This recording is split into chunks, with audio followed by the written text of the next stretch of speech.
తరబడి ఎన్ని మందులు వాడినా మీ మోకాల నొప్పులు తగ్గట్లేదా? ప్రాణ పెయిన్ క్లినిక్ లో అత్యాధునిక చికిత్స. నమస్తే, నేను విజయ్.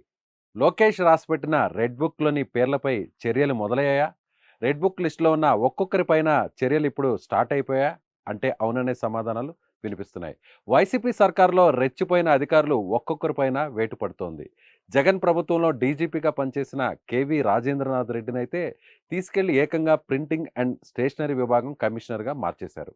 అప్పటి సిఐడి చీఫ్ పివి సునీల్ కుమార్కు అసలు పోస్టింగే ఇప్పటి వరకు ఇవ్వలేదు. ఇక చిత్తూరు జిల్లా ఎస్పీగా పనిచేసిన రిషాంత్ రెడ్డిని కూడా పోలీస్ హెడ్ క్వార్టర్స్లో రిపోర్టింగ్ చేయాల్సిందిగా సూచించారు. ఇదంతా చూస్తుంటే అప్పట్లో నారా లోకేష్ చెప్పిన రెడ్ బుక్ మాటలు ఇప్పుడు నిజమవుతున్నట్టుగా తెలుస్తోంది.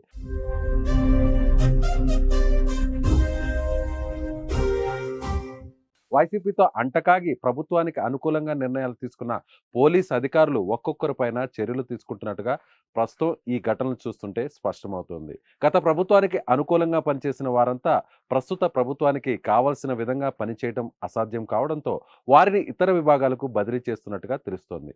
చిత్తూరు జిల్లా ఎస్పీగా ఉన్నప్పుడు రిషాంత్ రెడ్డి పేరు మీడియాలో చాలా బలంగా వినిపించింది. అప్పట్లో 2023 ఆగస్టులో టీడీపీ అధినేత చంద్రబాబు నాయుడు పుంగనూరు పర్యటన రసాబసగా మారిన విషయం మీ అందరికీ తెలిసిందే. టీడీపీ వైసీపీ కార్యకర్తల మధ్య ఘర్షణ తలెత్తింది. ఆ సమయంలో రిషాంత్ రెడ్డి అప్పటి అధికార వైసీపీకి అనుకూలంగా వ్యవహరించారనే ఆరోపణలు ఉన్నాయి. చంద్రబాబుకు స్వాగతం పలికేందుకు వచ్చిన టీడీపీ శ్రేణులను కావాలని అడ్డుకున్నారని ఆరోపణలు అప్పట్లో పెద్ద ఎత్తున చెలరేగాయి. ఆ సమయంలో టీడీపీ కార్యకర్తలపై లాఠీ చార్జ్ జరిగింది. 7 ఎఫ్ఐఆర్లు నమోదు చేసి అందులో 600 మంది పైన హత్యాయత్నం కేసులు నమోదు చేశారని, 300 మందిని జైలుకు పంపారనే ఆరోపణలు కూడా ఉన్నాయి. మంత్రి పెద్దిరెడ్డికి అనుచరుడిగా పనిచేశాడంటూ రిషాంత్ రెడ్డిపై టీడీపీ మొదటి నుంచి కూడా ఆరోపణలు చేస్తుంది. కుప్పంలో చంద్రబాబు నాయుడు పర్యటనలు అడ్డుకోవడం, నారా లోకేష్ యువగలం పాదయాత్రకు అడుగడుగున ఆటంకాలు సృష్టించారని ఆరోపణలు ఉన్నాయి. ఈ నేపథ్యంలోనే రిషాంత్ రెడ్డి పేరు కూడా రెడ్ బుక్ లోకి ఎక్కేసిందని అందరూ చెప్తుంటారు. అయితే ఎన్నికలకు ముందు రిషాంత్ రెడ్డిని బదిలీ చేశారు. చిత్తూరు జిల్లా ఎస్పీగా తప్పించి ఎర్రచందనం టాస్క్ ఫోర్స్ ఎస్పీగా పోస్టింగ్ ఇచ్చారు. అయితే తిరిగి ఇప్పుడు ఆయన డీజీపీ కార్యాలయంలో రిపోర్ట్ చేయాల్సిందిగా కొత్తగా ఆదేశాలు వచ్చేశాయి. ప్రస్తుతం రిషాంత్ రెడ్డికి ఎలాంటి పోస్టింగ్ కూడా కేటాయించలేదు.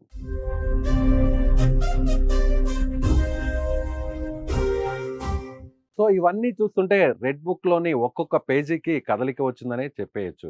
సో ఇలాంటి అధికారుల లిస్టు చాలానే ఉందని, త్వరలోనే వారందరి మీద వేటు అలాగే చర్యలు తప్పవని కూడా తెలుగుదేశం పార్టీ నాయకులు కార్యకర్తలు చెబుతున్నారు. సుమన్ టీవీలో మీ పర్సనల్ అండ్ బిజినెస్ ప్రమోషన్స్ కోసం కింది నెంబర్కి కాంటాక్ట్ చేయండి.